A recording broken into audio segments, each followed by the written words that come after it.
Ahmedabad air India ప్రమాదంలో చనిపోయిన గుజరాత్ మాజీ సీఎం విజయ్ రూపానీ మృతదేహం గుర్తించారు. DNA ఆధారంగా మృతదేహం గుర్తించినట్టుగా గుజరాత్ హోంమంత్రి హర్ష్ సంఘవి తెలిపారు.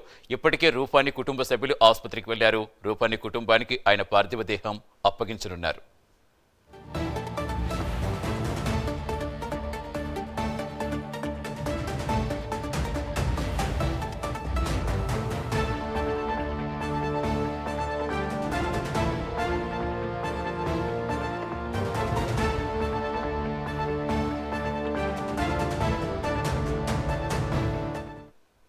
అహ్మదాబాద్ ఎయిర్ ఇండియా ప్రమాదంలో చనిపోయిన గుజరాత్ మాజీ సీఎం విజయ్ రూపానీ మృతదేహం గుర్తించారు.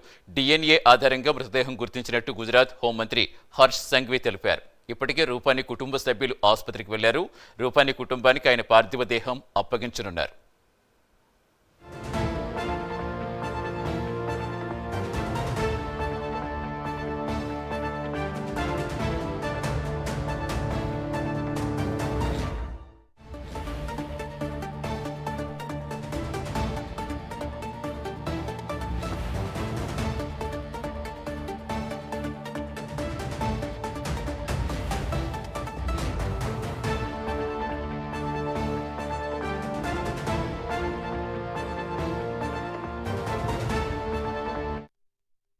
అహ్మదాబాద్ ఎయిర్ ఇండియా ప్రమాదంలో చనిపోయిన గుజరాత్ మాజీ సీఎం విజయ్ రూపానీ మృతదేహం గుర్తించారు. DNA ఆధారంగా మృతదేహం గుర్తించినట్టు గుజరాత్ హోంమంత్రి హర్ష్ సంఘవి తెలిపారు. ఇప్పటికే రూపానీ కుటుంబ సభ్యులు ఆసుపత్రికి వెళ్లారు. రూపానీ కుటుంబానికి ఆయన పార్థివ దేహం అప్పగించనున్నారు.